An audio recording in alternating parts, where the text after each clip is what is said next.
Hello विद्यार्थी मित्रांनो, कशा आहात आपण? आय होप सर्वजण आनंदित आहात. आज आपण ह्या व्हिडिओमध्ये बघणार आहोत इयत्ता 12वीचा जी 2.5 ही पोएम आहे फादर रिटर्निंग होम, जिचं लिखाण केलं आहे दिलीप चित्रे यांनी. या पोएमचं आईस ब्रेकर्स, मार्जिन क्वेश्चन आणि ब्रेनस्टॉर्मिंग यांची प्रश्नोत्तर आपण काय करणार आहोत तर ह्या व्हिडिओमध्ये डिस्कस करणार आहोत. सर्वात महत्त्वाची गोष्ट की या व्हिडिओच्या डिस्क्रिप्शनमध्ये तुम्हाला फादर रिटर्निंग होमच्या संदर्भातील सर्व लिंक्स, व्हिडिओच्या लिंक तुम्हाला मिळून जातील. ओके, त्यावर जाऊन तुम्ही चॅप्टर चांगल्या प्रकारे, ही जी पोएम आहे ती चांगल्या प्रकारे समजून घेऊ शकता. चला तर आता वेळ न गमावता सुरुवात करूया मग फादर रिटर्निंग होम या पोएमचा आईस ब्रेकर, मार्जिन क्वेश्चन, त्याचबरोबर ब्रेनस्टॉर्मिंगचे प्रश्नोत्तर समजून घ्यायला. व्हिडिओ पूर्ण बघा जेणेकरून तुम्हाला सर्व प्रश्नोत्तर चांगल्या प्रकारे समजतील.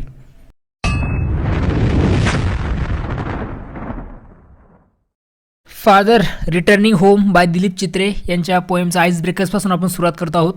काय दिलं बघा, पहिला प्रश्न आहे डिस्कस विथ युअर पार्टनर. तुमच्या सहकार्यासोबत तुम्हाला चर्चा करायची आहे.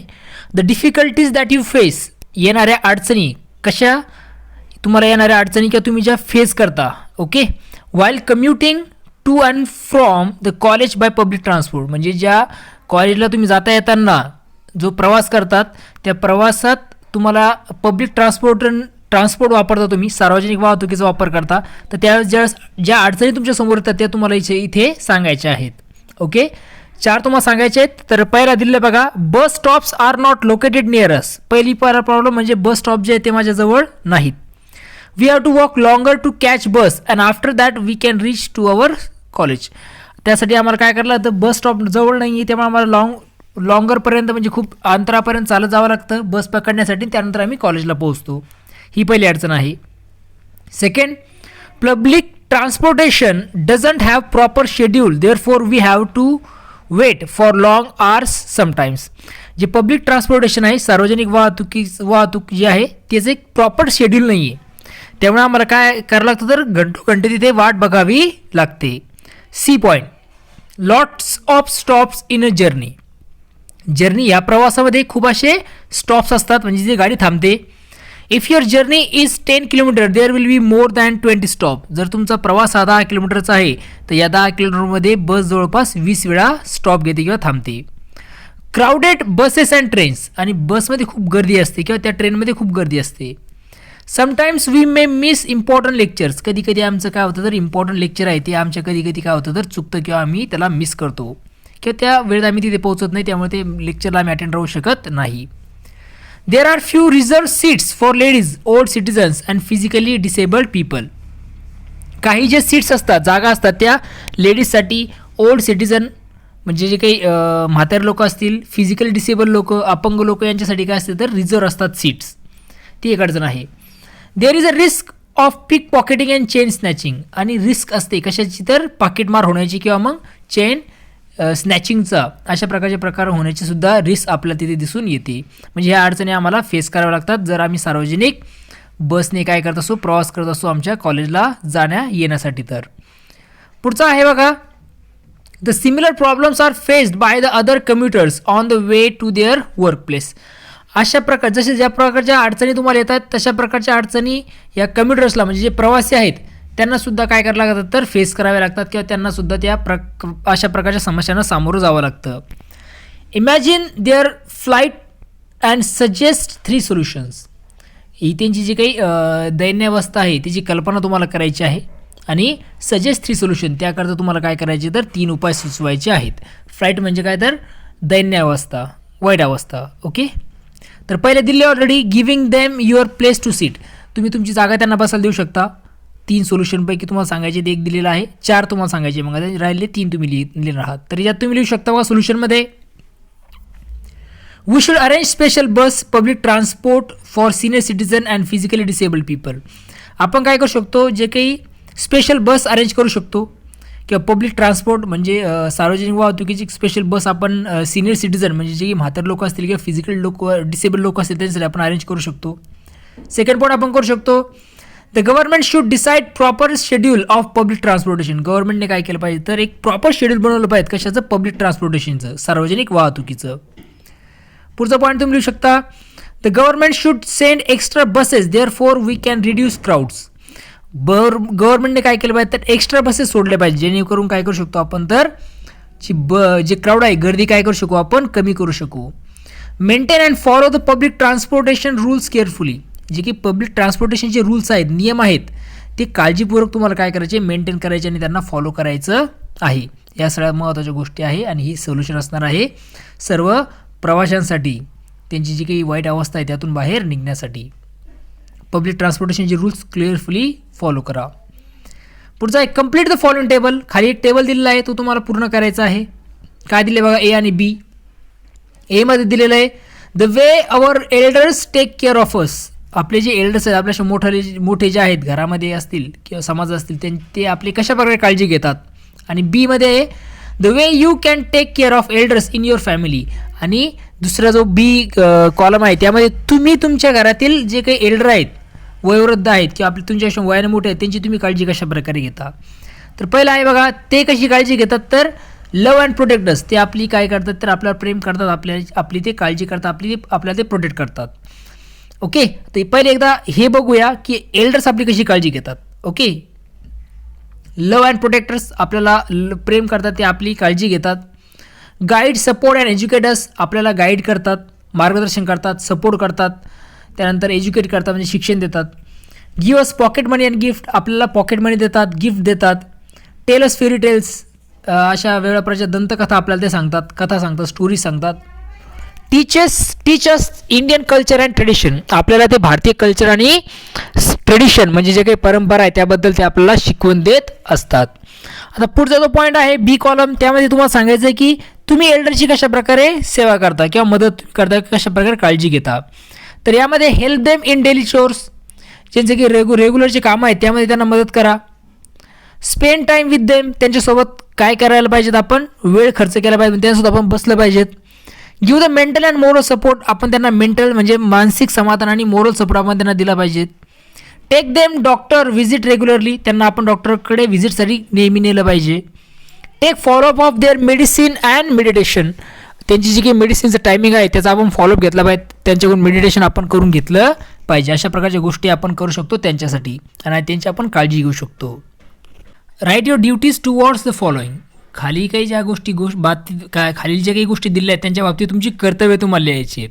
ड्युटीज म्हणजे कर्तव्य. आता फॅमिलीमधील पॅरेंट्स असतील म्हणजे पालक सिबलिंग्स म्हणजे भावंड ग्रँड पॅरेंट्स म्हणजे आपले आजी आजोबा यांच्याबद्दल तुमच्या काय ड्युटीज आहेत कर्तव्य आहेत ते तुम्हाला लिहायचं आहे.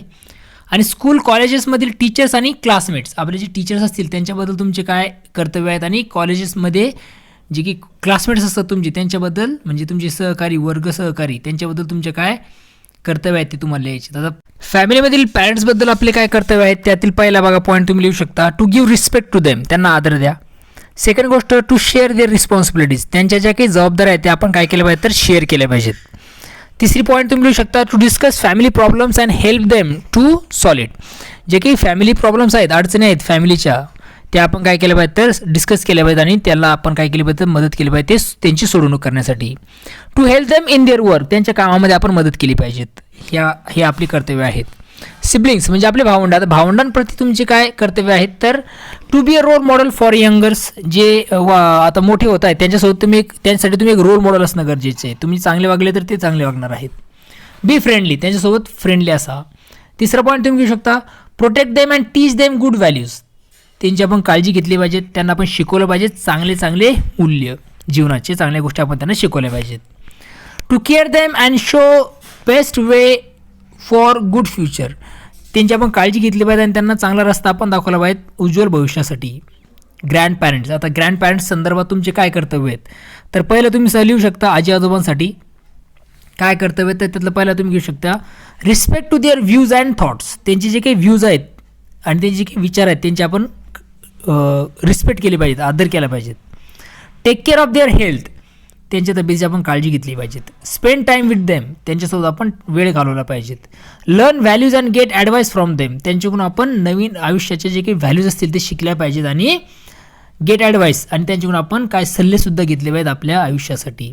ओके ही गोष्ट आपण करू शकतो. ओके त्यानंतर आहे स्कूल अँड कॉलेजेस आता कॉलेजेस आणि स्कूलमध्ये टीचर्सप्रती तुमची काय जबाबदारी आहे किंवा मग जी टीचर्सप्रती तुमची काय कर्तव्य आहे त्यातली पहिली गोष्ट तुम्ही लिहू शकता ओबे देअर इन्स्ट्रक्शन्स अँड ऑर्डर्स त्यांनी सांगितलेली किंवा त्यांनी दिलेले जे काही इन्स्ट्रक्शन आहेत ओके, सूचना आहेत किंवा ऑर्डर्स असतील, त्यांनी जे दिलेले जे काही आज्ञा असतील ते आपण पाळल्या पाहिजेत, आपण ऐकल्या पाहिजेत. Learn everything from them with modesty. नम्रपणाने आपण त्यांच्याकडून सर्व गोष्टी काय केल्या पाहिजेत तर शिकल्या पाहिजेत. तिसरी गोष्ट, गिव्ह रिस्पेक्ट देम, त्यांना आपण आदर दिला पाहिजेत. 4, feel them best with your progress, तुमच्या प्रगतीने त्यांना काय करा तर तुम्ही चांगलं वाटू द्या, अशा प्रकारची गोष्ट तुम्ही केली पाहिजे. क्लासमेटसोबत बी फ्रेंडली, मैत्रीपूर्ण संबंध ठेवा. बी हेल्पिंग, एकमेकांना मदत करा. Be generous and courteous, generous बना, नम्र बना. कर्टियस म्हणजे दयाळू वागा त्यांच्यासोबत. Give them moral support whenever they want, त्यांना एक मॉरल सपोर्ट तुम्ही देणं गरजेचं आहे ज्यावेळेस त्यांना कधी गरज असेल त्यावेळेस. Take them away from bad habits, वाईट सवयींपासून त्यांना दूर तुम्ही ठेवलं पाहिजे. ब्रेन स्ट्रॉमिंगमधील A1 मधला पहिला प्रश्न बघा. Discuss with your friend the difficulties faced by the father in the poem. तुम्हाला तुमच्या मित्रासोबत डिस्कस करायचं आहे की ज्या अडचणी म्हणजे पोएटने जे काही वडिलांचं चित्र रंगवलेलं आहे या पोएममध्ये, म्हणजे वडिलांबद्दलची पोएम लिहिली आहे, या पोएममध्ये वडिलांना काय अडचणी येत आहेत, कुठल्या प्रकारच्या परिस्थितीला ते सामोरे जात आहेत, हे तुम्हाला तुमच्या मित्रासोबत डिस्कस करायचं आहे. ओके, तर आन्सरमध्ये तुम्ही लिहू शकता बघा. He always comes late at home, म्हणजे जे वडील आहेत ते नेहमी काय येतात तर घरी उशिरा येतात. B point, he regularly travels with standing along the silent commuters. Commuters म्हणजे प्रवासी. ओके, ते नेहमी प्रवास करतात कोणासोबत तर स्टँडिंग म्हणजे उभ्याने ते प्रवास करतात. With standing along the silent commuters म्हणजे जे शांत प्रवासी आहेत, कुठल्या प्रकारचा शब्द ते वापरत नाहीत, त्या सायलेंट प्रवाशांसोबत ते काय करतात तर प्रवास करतात. ओके, आणि स्टँडिंग म्हणजे उभ्याने ते प्रवास करतात. तिसरा पॉईंट तुम्ही घेऊ शकता. ड्युरिंग रेनी सीझन, पावसाळ्यामध्ये he faces difficulty like soaked cloth. पावसाळ्यामध्ये त्यांना अडचणी काय येतात तर त्यांचे कपडे भिजलेले असतात.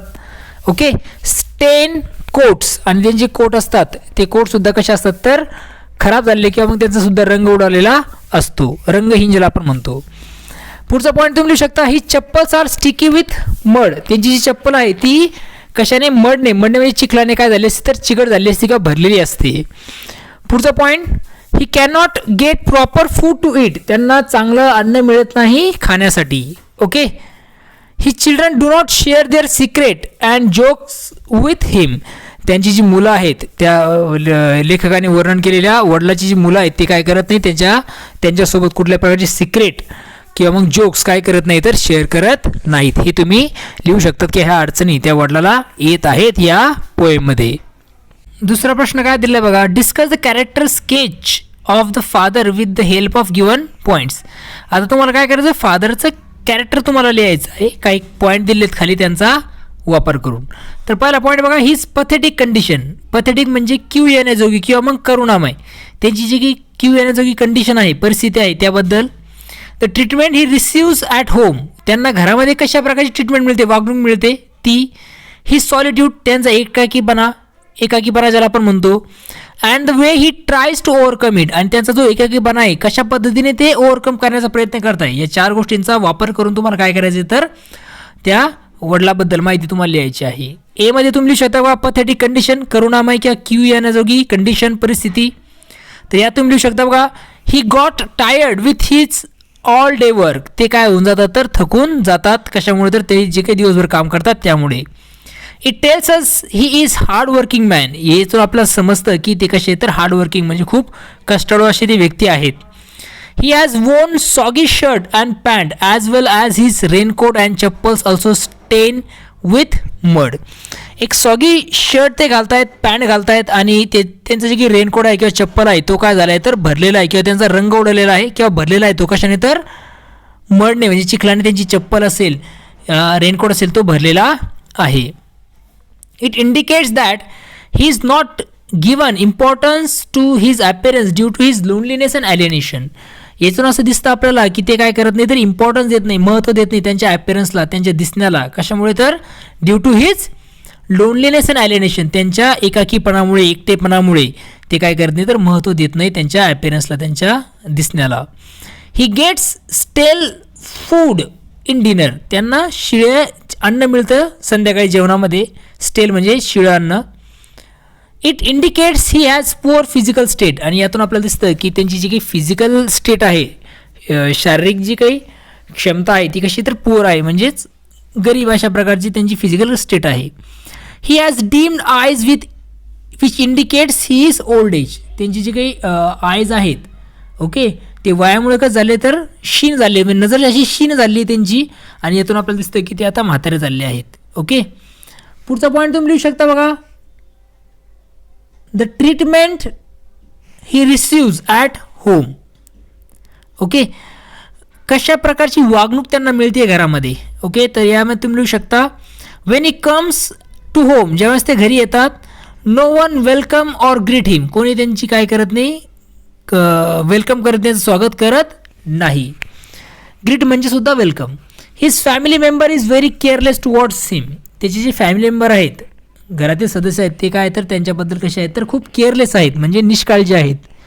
His children are not sharing their jokes and secret with him, त्याची जी मुलं आहेत ते काय करत नाही त्यांच्यासोबत काय करत नाही, कुठल्या प्रकारचे जोक्स शेअर करत नाही, किंवा कुठल्या प्रकारची गुपित सिक्रेट ज्याला आपण म्हणतो ते काय करत नाही तर शेअर करत नाहीत. He comes late to home, ते नेहमी उशिरा घरी येतात. अँड ड्रिंक वीक ट्री, आणि एक वीक टी चहा ते पितात. Okay, and have stale food, आणि शिळं अन्न खातात.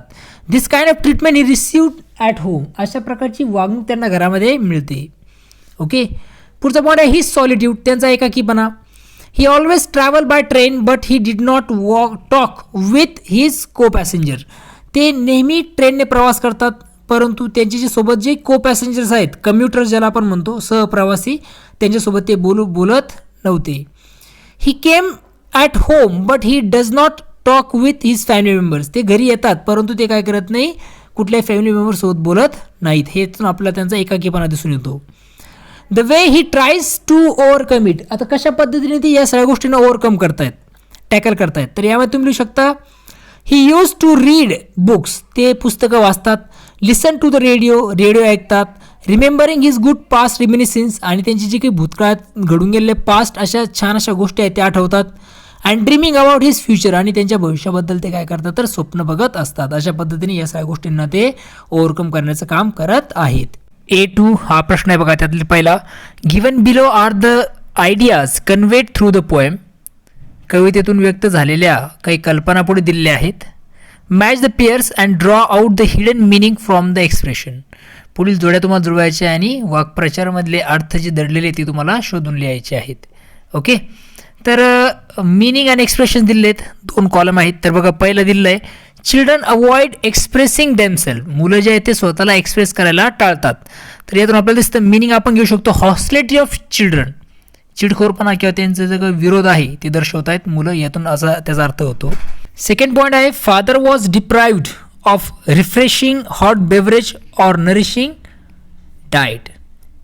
ओके, फादर जे आहे ते काय होते डिप्राइव्ह म्हणजे वंचित होते कशापासून तर रिफ्रेशिंग हॉट बेवरेज म्हणजे कडक किंवा गरम असे त्यांना पेय, किंवा नरिशिंग फूड म्हणजे जे काही सात्विक अन्न ज्याला आपण म्हणतो त्यांना ते खायला मिळत नव्हतं किंवा त्यापासून ते वंचित होते.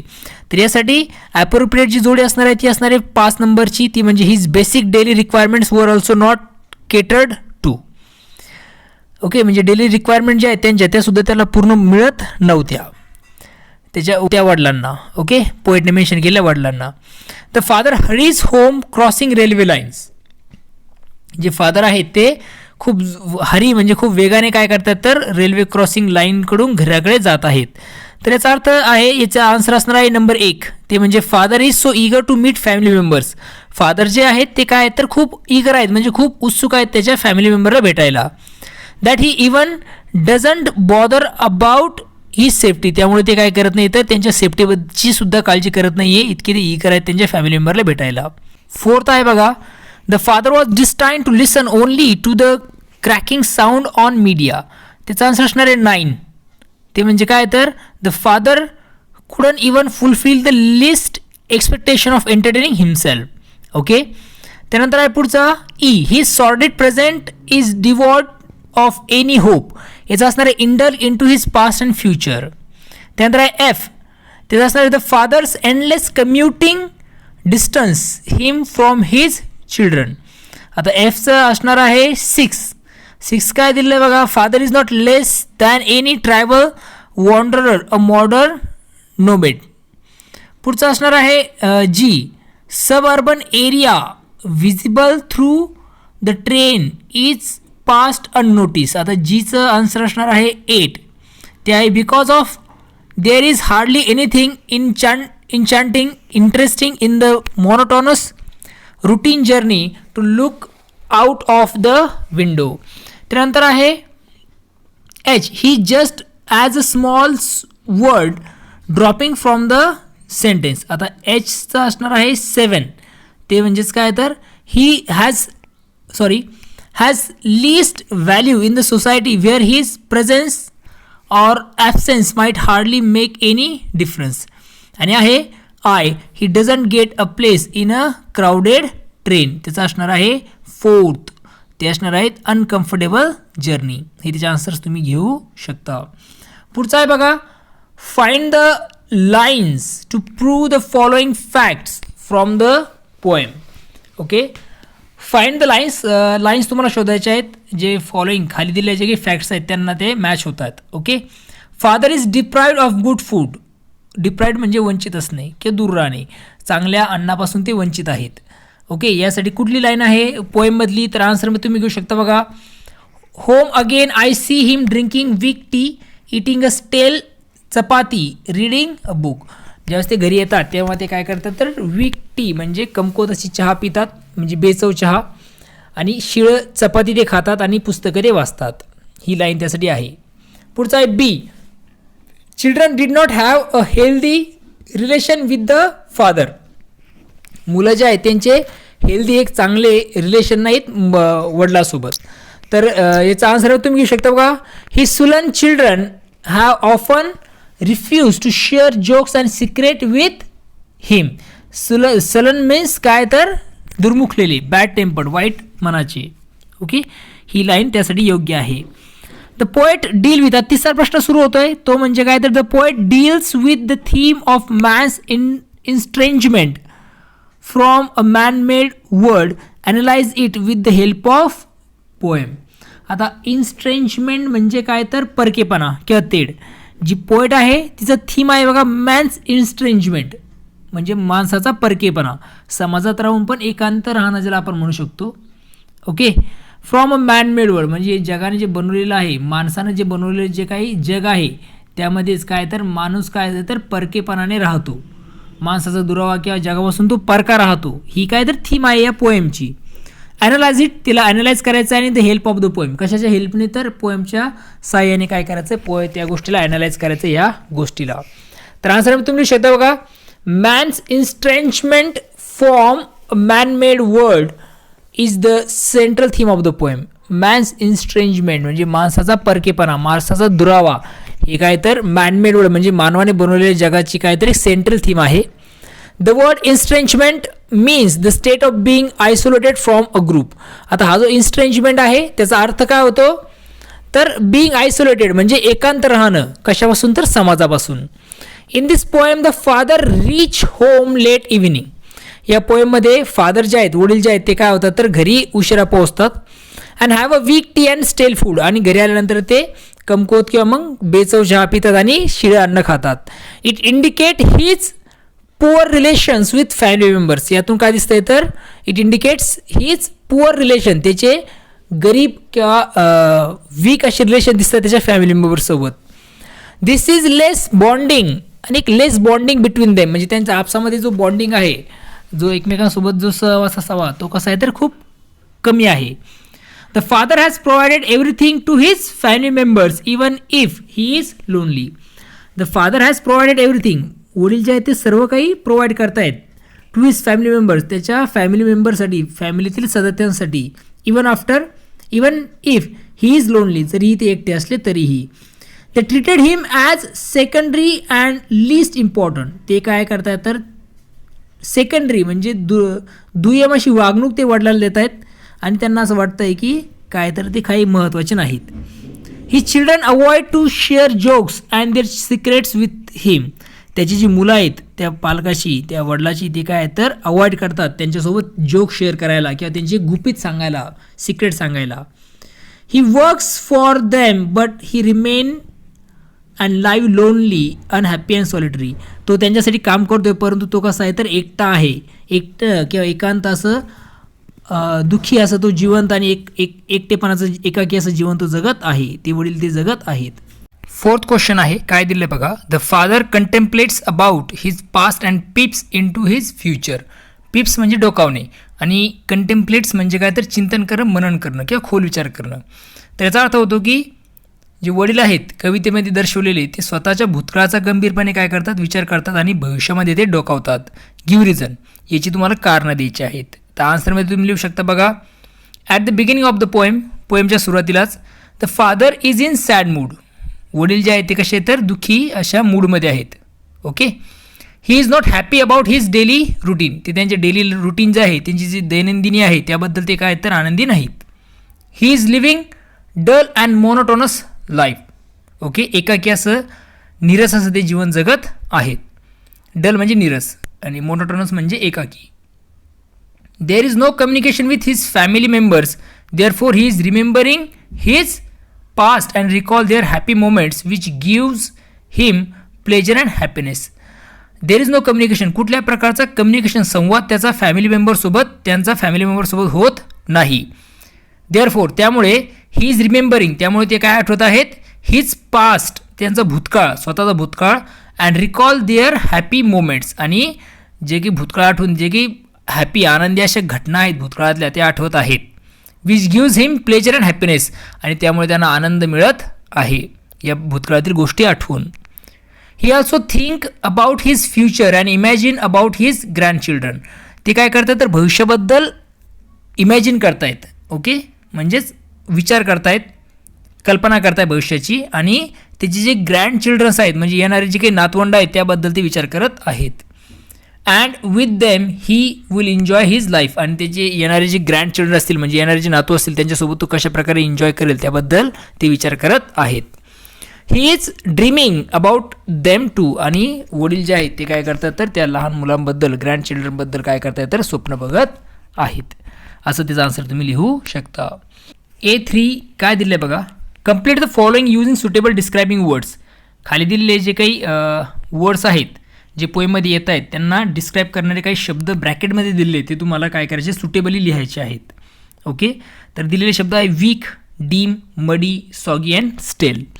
तर आन्सर डिरेक्टली दिलेले आहेत बघा मी. तर पहिला आहे फादर्स अटायर, म्हणजे वडिलांचा पोशाख कसा आहे तर तो आहे सॉगी. ओके. सॉगी म्हणजे काय, भिजलेला आहे तो. फादर्स टी, वडील जे चहा पितात ती चहा कशी आहे, वीक. वीक म्हणजे निरस्ती अशी आहे, बेचव ज्याला आपण म्हणू शकतो. फादर्स फुटवेअर, वडिलांनी घातलेले जे काही फुटवेअर आहेत चप्पल बूट जे असतील ते कसे आहेत तर मडी म्हणजे चिखलाने ते भरलेले आहेत. फादर्स फूड, वडील जे खात आहेत अन्न ते कसं आहे तर ते आहे स्टेल. स्टेल म्हणजे काय तर शिळं अन्न ते आहे.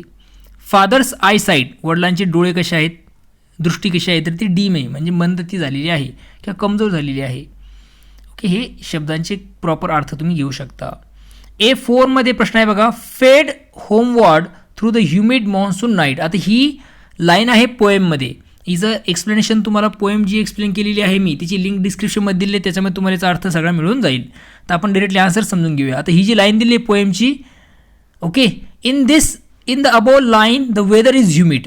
आता ही जी लाईन द्या खाल्ली आहे त्यामध्ये सांगितलं की वेदर म्हणजे हवामान जे आहे ते कसं आहे तर ह्युमिड म्हणजे दमट आहे. नॉट द नाईट, म्हणजेच वेदर ह्युमिड आहे, हवामान कसं आहे तर दमट आहे, रात्र नाही. The epithet or adjective is transfer from the weather to the night. इथं आपल्याला दिसतं की इफिथेट म्हणजे काय, ॲडजेक्टिव्ह विशेषण जे आहे ते ट्रान्सफर झालेलं आहे कशाचं, वेदरहून नाईटवरती. ओके. तर हे जे फिगर्स ऑफ स्पीच आहे ते कसं असणार आहे, ट्रान्सफर इफिथेटचं एक एक्झाम्पल ते असणार आहे. आता ट्रान्सफर इफिथेट म्हणजे काय ते कसं ओळखायचं याच्याबद्दल मी स्पेशल व्हिडिओ बनवलेला आहे, त्यामुळे तुम्ही ट्रान्सफर इफिथेट याची लिंक तुम्हाला डिस्क्रिप्शनमध्ये मिळून जाईल, त्यामध्ये जाऊन तुम्ही बघू शकता किंवा माझ्या चॅनलला जाऊन तुम्ही ट्रान्सफर इफिथेट बाय सुबोध जाधव असं सर्च केल्यानंतर सुद्धा तुमच्यासमोर व्हिडिओ येऊन जाईल. त्यावर जाऊन तुम्ही ट्रान्सफर इफिथेट चांगल्या प्रकारे समजून घेऊ शकता. ओके. इथे आता मी ते समजून सांगणार नाही आहे, इथे समजून घ्या फक्त की ॲडजेक्टिव्ह जे आहे म्हणजे विशेषण आहे ते ट्रान्सफर होतं आहे वेदरहून कशावर तर नाईटवर. ओके. विशेषण जेव्हा ट्रान्सफर होणार एका वस्तूवरून दुसऱ्या वस्तूवर ते असणार आहे ट्रान्सफर इफिथेट. ओके. तर अशा प्रकारचे एक्सप्रेशन तुम्हाला फाइंड आउट करायचे आहेत पोएममध्ये. तर आन्सर डिरेक्टली दिलेले आहेत मी इथे. आन्सर आहेत the cold water running over his brown hands. आता हे पोएममधलं एक्झाम्पल आहे. Suburbs slide past his unseeing eyes, हे त्याचं आन्सर असणार आहे. त्यानंतर आहे A3 मधील सेकंड प्रश्न. Identify and write the lines from the poem which express the following figures of speech. आता काही फिगर्स ऑफ स्पीच तुम्हाला त्याचे लाईन्स तुम्हाला शोधायचे आहेत. पुन्हा एकदा सांगतोय बघा, हे जे सिमिली, ॲलिट्रेशन, ऑनोमोटोपिया हे जे काही फिगर्स ऑफ स्पीच आहे याच्यावर मी स्पेशल व्हिडिओ बनवलेले आहेत. लिंक डिस्क्रिप्शनमध्ये दिलेली आहे. 12वीच्या सर्व लेसनची, ग्रामरची पण दिलेली आहेत. आणि हे जे काही ग्रामर आहे त्याचं नाव टाकून तुम्ही माझं नाव समोर टाकून तुमच्यासमोर याच्यामध्ये यूट्यूबवरती येऊन जाईल. ते बघा, सगळ्या अडचणी तुमच्या कायमस्वरूपी दूर होऊन जातील. सिमिली काय आहे, ॲलिट्रेशन काय आहे, ऑनोमोटोपोइया काय आहे, ट्रान्सफर इफिथेट काय आहे, हे तुमचं सगळं क्लिअर होऊन जाईल. चला तर विषयावर येऊया. तर आपल्याला लाईन शोधायच्या आहेत पोएममध्ये. तर पहिली आहे सिमिली. आता सिमिली म्हणजे काय, तुम्हाला तो व्हिडिओ बघावा लागेल. तर आन्सर इथे दिलेले डायरेक्ट. तर आन्सर असणार आहे, now I can see him getting off the train like a word drop from a long sentence. आता हे आहे एक्झाम्पल सिमिलीचं जे पोएममध्ये आपल्याला सापडतं. ॲलिट्रेशन, आता सिमिली थोडक्यात सांगतो पुन्हा एकदा. सिमिली म्हणजे कंपॅरिझन असतं ज्यामध्ये ॲज आणि लाईक वर्डचा वापर केला असतो. इथे लाईक हा शब्द दिला बघा, लाईक, LIKE. ओके. ॲलिट्रेशन म्हणजे काय तर रिपिटेशन ऑफ साऊंड. ओके. तर आपल्याला दिसतं इथं man's estrangement from a man made word. आता MM साऊंड हा रिपीट झालेला आहे सेम, त्यामुळे हे एक्झाम्पल आहे ॲलिट्रेशनचं. Suburb slides, sub slide SS repeat झालेलं आहे. पास्ट हिज अनसीइंग आईज, आता हे एक्झाम्पल आहे ॲलिट्रेशनचं. ऑनोमोटोपोइया काय दिलं बघा, याची लाईन तुम्हाला सापडेल. Listening to the static on the radio. The word static denotes the tuning sound of radio. आता स्टॅटिक जो आहे तो डिनोट करतोय कशाला, तर साऊंड ऑफ रेडिओला. तर याला आपण एक्झाम्पल घेऊ शकतो ऑनोमोटोपोइयाचं. तर हे सगळे एक्झाम्पल्स तुम्ही लिहू शकता. थर्ड क्वेश्चन आहे काय बघा तो. I see him drinking weak tea eating a stale chapati. मी त्याला बघितलंय बेचव चहा पिताना आणि शिळी चपाती खाताना. स्टेल म्हणजे शिळी. तर इथे काय दिलं बघा, हिअर स्टेल चपाती स्टँड फॉर स्टेल फूड. आता स्टेल चपाती, शिळी चपाती जी आहे ती स्टेल फूडला म्हणजे शिळ्या अन्नाला काय करते, रिप्रेझेंट करते, म्हणजेच नॉन नरिशिंग फूड किंवा diet. Where the part symbolises the whole. आणि इथं आपल्याला दिसतं की स्टेल चपाती जी आहे ती सर्व फूडला म्हणजे शिळ्या अन्नाला किंवा नॉन नरिशिंग फूडला ते रिप्रेझेंट करते. ओके. तर हा कुठला प्रकारचा फिगर ऑफ स्पीच आहे, तर याचा आन्सर तुम्ही घेऊ शकता सेनिकडोकी. सेनिकडोकी हा तो फिगर ऑफ स्पीच आहे. आता सेनिकडोकी म्हणजे काय, सेनिकडोकी म्हणजे काय याच्याबरोबर मी स्पेशल व्हिडिओ बनवला आहे, त्यावर जाऊन तुम्ही बघू शकता. ओके. चला पुढे जाऊया. आणि पुढचा प्रश्न आहे A5. Write a counter view on the following topics. Okay. एक काउंटर व्ह्यू तुम्हाला द्यायचा आहे दिलेल्या फॉलोइंग टॉपिकवर. तर टॉपिक आहे every day is a mother's and father's day. प्रत्येक दिवस हा काय असतो तर आई आणि वडिलांचा दिवस असतो किंवा मदर फादर डे असतो. एक प्रतिभाष्य तुम्हाला लिहायचं आहे. काही पॉईंट्स दिलेले आहेत. पहिलं आहे बघा, if you love them you don't need to wait for such day. जर तुम्ही निश्चित प्रेम करता तुमच्या आईवडिलांवर तर तुम्हाला या दिवसाची वाट बघण्याची गरज नाही. Celebrating day is just a formality. Day साजरा करणं हा फक्त एक फॉर्मॅलिटीचा प्रकार आहे. ओके. त्यानंतर आहे celebration of the days conditions your expression of emotion. आता डे सेलिब्रेट करणं म्हणजे काय तर तुमची इमोशनला एक्सप्रेस करण्याचं माध्यम आपल्याला सांगू शकतो. It is a kind of a pretext to neglect your everyday responsibility. Pretext म्हणजे काय तर सबब, एक कारण आहे डे साजरा करणं की तुमच्या ज्या एव्हरीडेच्या रिस्पॉन्सिबिलिटीज आहेत त्यामधून बाहेर निघण्यासाठी. तर आन्सरमध्ये तुम्ही लिहू शकता बघा, we love and respect our parents. आपण आपल्या आईवडिलांवर प्रेम करतो, त्यांचा आदर करतो. It is our self thought value to celebrate our parents every single day. आणि हे आपलं एक सेल्फ थॉट व्हॅल्यू आहेत, म्हणजे आपण स्वतः विचार करून बनवलेले एक ते मूल्य आहे की आपण आपल्या आईवडिलांचा दिवस हा प्रत्येक दिवशी साजरा करतो. Celebrating such specific days does not mean that other days we do not love our parents. आता एखादा डे स्पेसिफिक डे आपण साजरा करतो याचा अर्थ असा नाही की आपण आपल्या आईवडिलांना प्रेम करत नाही, इतर दिवशी आपण आपल्या आईवडिलांवर प्रेम करत नाही, किंवा don't think they are important आणि आपण असा विचार करत नाही की ते आपल्यासाठी गरजेचे नाहीत किंवा महत्त्वाचे नाहीत, असा आपण विचार करत नाही एखादा दिवस आपण साजरा करतोय त्या दिवशी. We all are very busy in our schedule. आपण आपल्या कामकाजात काय असतं तर खूप बिझी असतो. And we do not have time for our family, आणि आपल्याकडे टाईम नसतो आपल्या फॅमिलीसाठी, आपल्या परिवारासाठी. Therefore having a day where we completely focus on our parents is not such a bad thing. त्यामुळे having a day where we completely focus on our parents. Okay, having a day आपल्या वडिलांचा सोबत किंवा पॅरेंट्ससोबत काय एखादा दिवस साजरा करणं. Okay, where we completely focus on our parents, ज्या दिवशी आपण पूर्णतः आपण काय करणार, पूर्ण वेळ आपल्या पॅरेंट्सला देतो, is not such a bad thing. ती काही वाईट अशी गोष्ट नाही. To celebrate a day in a year is just a formality. एक दिवस साजरा करणं पूर्ण वर्षभरात हे काहीतरी फॉर्मॅलिटी आहे. Okay, it is not possible for one to be overly expressive at that time. Such days then gives us an opportunity to convey our love for and regards towards our parents. हा एक दिवस आहे ज्यामध्ये आपलं opportunity असते, संधी असते आपलं प्रेम, आपला जो आदर आहे पालकांबद्दल तो दाखवण्यासाठी.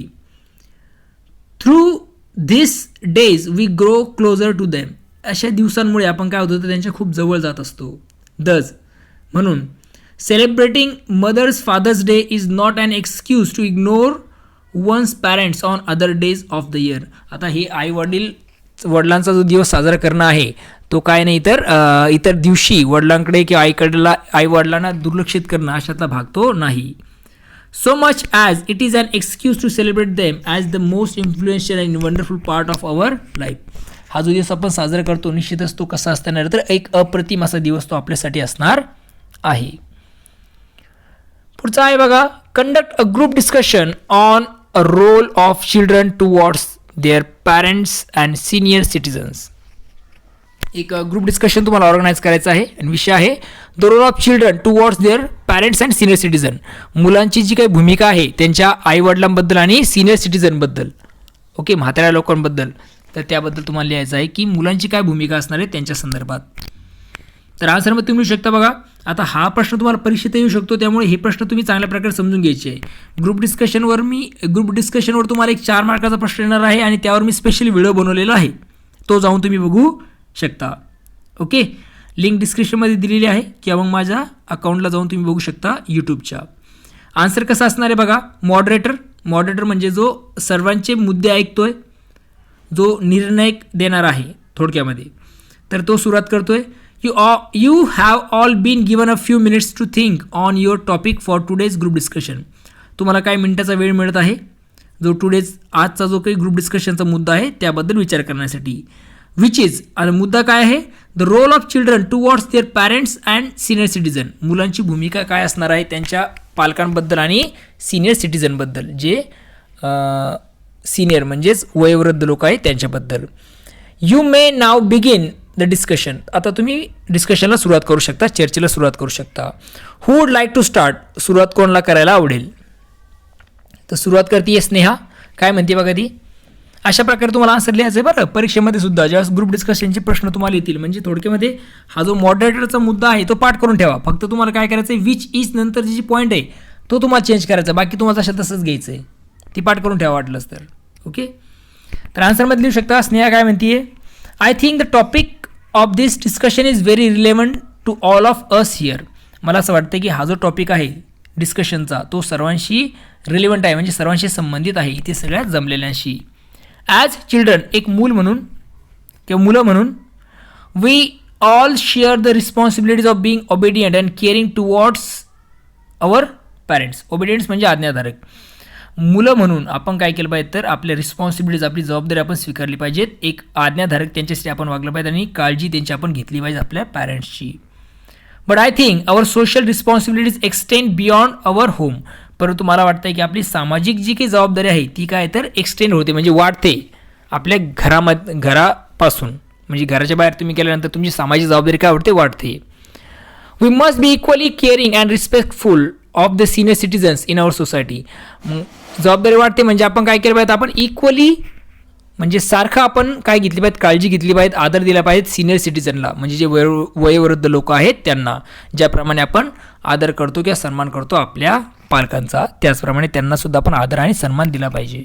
त्यांची काळजी आपण घेतली पाहिजे. गणेश, आता गणेश काय म्हणतो बघा, आय अग्री विथ स्नेहा, मी स्नेहासोबत अग्री आहे, that our social responsibility extend beyond the confines of home, म्हणजे आपली जे काही सामाजिक जबाबदाऱ्या आहेत त्या आपल्या घराच्या बाहेरसुद्धा असतात. The society plays a significant role in making our personalities, समाज जो असतो तो काय करतो तर महत्त्वाची भूमिका बजावत असतो. कशासाठी तर आपलं व्यक्तिमत्व बनवण्यासाठी. पर्सनॅलिटीज म्हणजे व्यक्तिमत्व. It certainly includes those innumerable people who have held our hands in nurturing our growth in school. बरेचसे असंख्य असे लोकांचा काय असतो तर सहभाग असतो किंवा मग ती महत्त्वाची भूमिका बजावतात. ती महत्त्वाचे असतात कशासाठी तर आपली ग्रोथ होण्यासाठी, आपलं संगोपन होण्यासाठी. We all owe a lot to such people who have shaped us into the individuals that we are today. आपण बऱ्याचशा लोकांचं देणं लागतो, कारण काय तर त्यांनी आपल्याला आपल्या आयुष्याला काय दिलं असतो तर शेप दिलेला असतो, आकार दिलेला असतो जो आपण आज आहोत त्यामध्ये. सीमा काय म्हणते बघा, yes I would like to add that we should not take a limited perspectives of calling our self good children just by being obedient to our parents. मला असं सांगायला वाटतं आहे की आपण काय म्हणलं नाही पाहिजे, स्वतःला चांगले मुलं म्हणलं नाही पाहिजेत एका लिमिटेड पर्स्पेक्टिव्हनुसार. म्हणजे एक लिमिटेड गोष्ट आपण स्वतः ठरवणार आणि त्यानुसार आपण म्हणणार की आपण कशा असतं चांगली मुलं आहोत, हे आपण म्हणलं नाही पाहिजेत. ओके, फक्त आपण आपल्या आईवडिलांचं ऐकतो आणि स्वतःला चांगली मुलं म्हणतो, ही सुद्धा योग्य नाही. But once we cross the threshold of our home, ज्यावेळेस आपण आपल्या घराच्या बाहेर जातो व उंबरठा ओलांडतो, there are others as well who took charge of our upbringing. ज्यावेळेस आपण बाहेर जातो, ओके, देअर आर अदर्स, काही इतर लोकही असतात की जे काय करतात तर आपल्या अपब्रिंगिंगमध्ये म्हणजे आपल्या संगोपनामध्ये, आपल्या मोठे होण्यामध्ये महत्त्वाची भूमिका बजावत असतात. Be it our teachers, the bus driver, ते आपले टीचर्स असतात, मग बस ड्रायव्हर असतात, डॉक्टर्स असतात किंवा मग सॅनिटायझेशन वर्क किंवा सफाई कामगार असतील, ते काय करतात तर महत्त्वाची भूमिका बजावत असतात. Who have given the prime to their lives to make way for younger generation. We must see our foster parents in them and give them respect and care. आपण त्यांना आपल्या आईवडिलांसारखंच बघितलं पाहिजे आणि त्यांनासुद्धा आपण मान सन्मान दिला पाहिजे, त्यांचीसुद्धा आपण काळजी घेतली पाहिजेत. सचिन काय म्हणतोय, yes Seema you are absolutely right. होय सीमा, तू बरोबर आहेस. But I think we can't be blindly good to every elderly person around. परंतु आपण आपल्या आजूबाजूचे जे लोक असतील त्यांच्यासोबत ब्लाइंडली म्हणजे डोळे झाकून आपण काय म्हणू शकत नाही, त्यांना चांगलं म्हणू शकत नाही. We never know the type of person we are dealing with. आपल्याला माहीत नसतं की ज्या व्यक्तीला आपण डील करतोय तो व्यक्ती कसा आहे. Unless he or she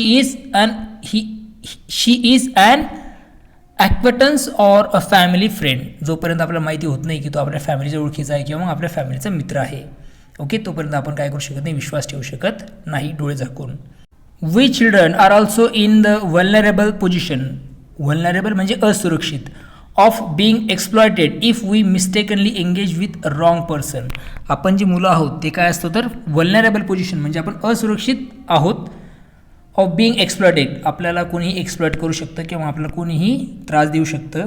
if we mistakenly engage with the wrong person, जर आपण एखाद्या चुकीच्या माणसासोबत काय केलं तर एंगेज झालो तर. Irrespective of our good intent to help the elderly.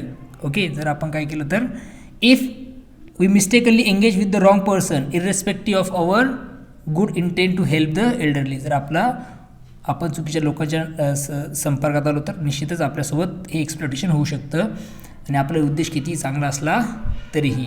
Okay, प्रशांतचं पुढचं स्टेटमेंट आहे बघा, खूप महत्त्वाचं असणार आहे. ते काय म्हणतो बघा, येस दिस इज ट्रू. होय, हे सुद्धा खरं आहे. We keep hearing so much of bad news through the media about child abuse and molestation. आपण बऱ्याचशा न्यूज ऐकतो कशाबद्दल तर चाइल्ड अब्यूज, मुलांवर होणारे अत्याचार, मॉलेस्टेशन, त्यांना मिळणाऱ्या त्रासाबद्दल, कशा तर मीडियाच्या माध्यमातून. After all the same society has both virtuous and evil minded people.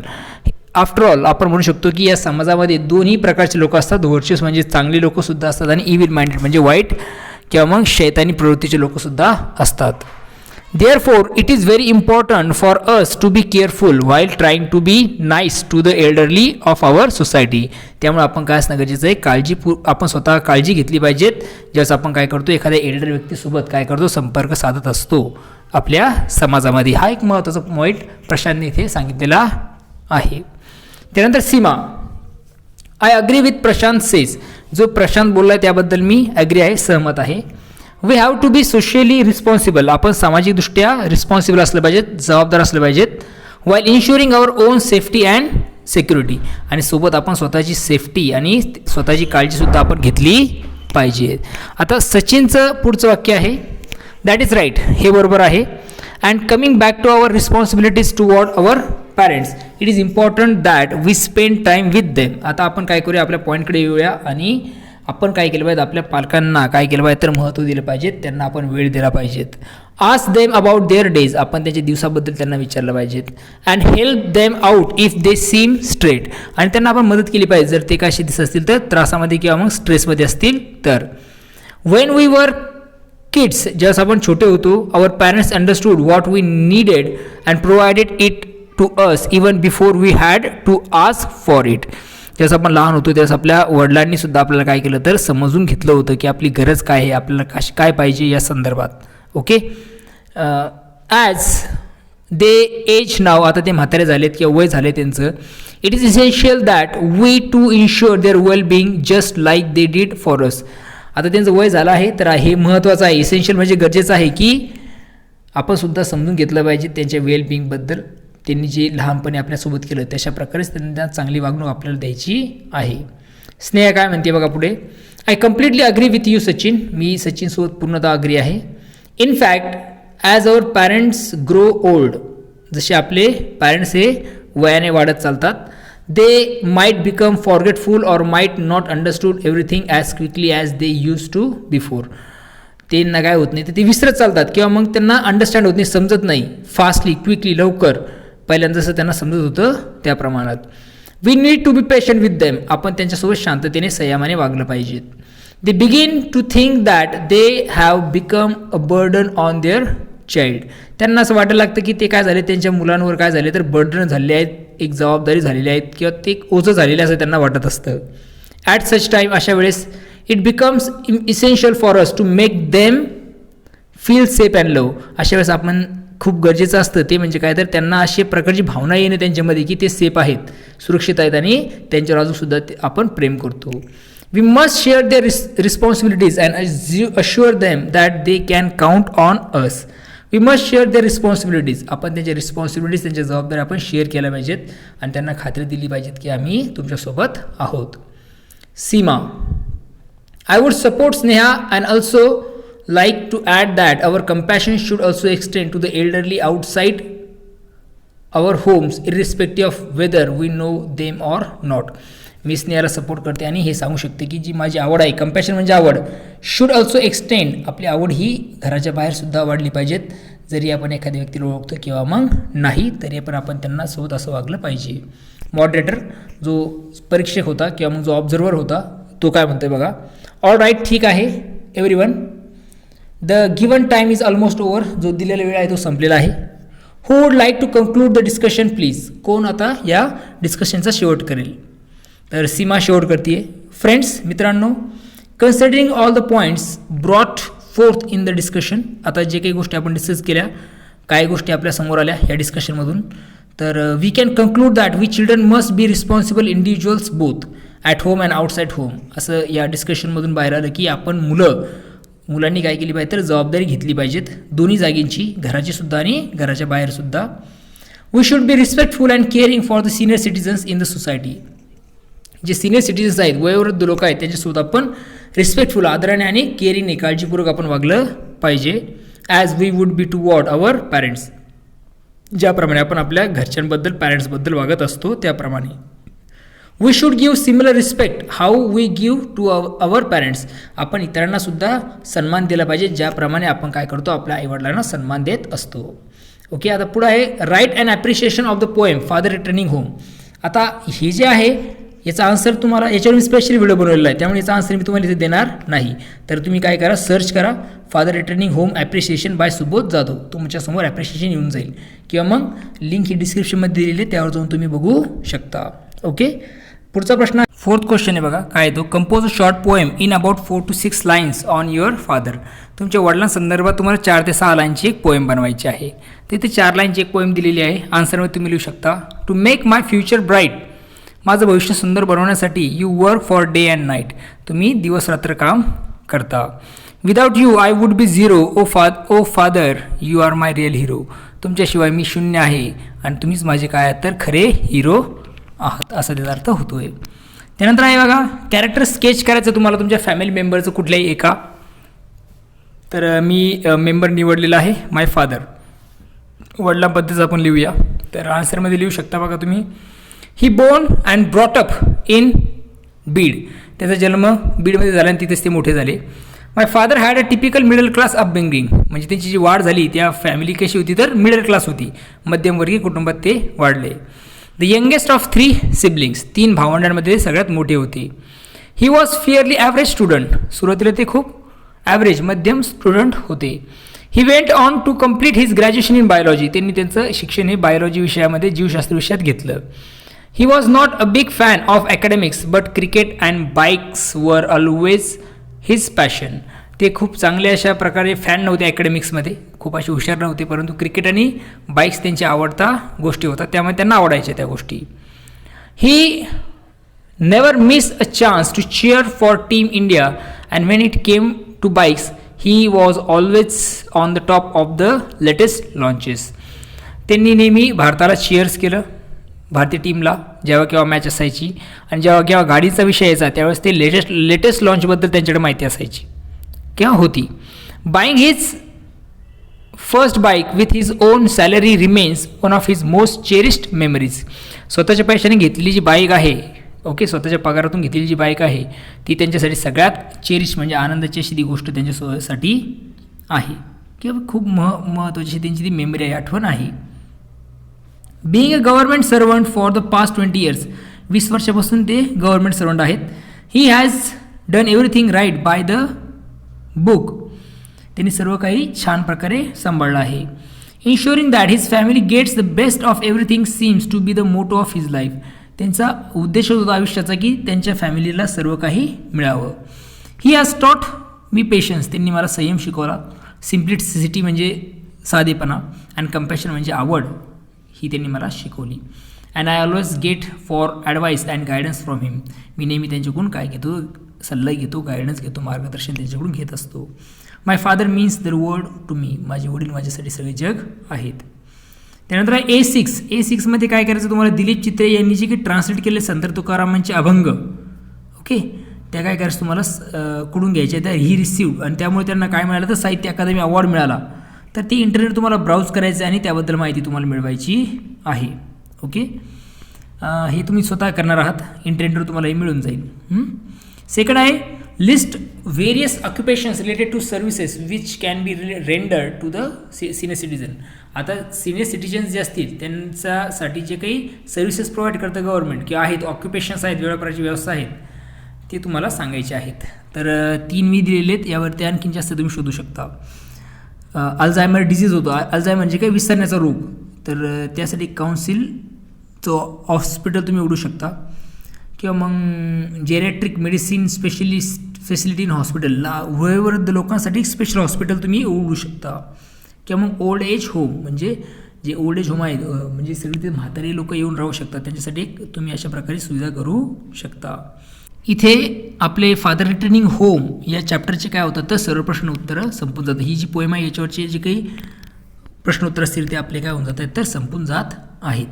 सर्वात महत्त्वाची गोष्ट, चॅनलला शेअर आणि सबस्क्राईब करा, तुमच्या मित्रांसोबत सुद्धा शेअर करा, जेणेकरून त्यांनासुद्धा ही जी पोएम आहे या पोएमचे सर्व प्रश्न उत्तरं समजतील, म्हणजे लिहिण्याबरोबर समजणंसुद्धा गरजेचं आहे, तर त्यांना ते समजून जातील.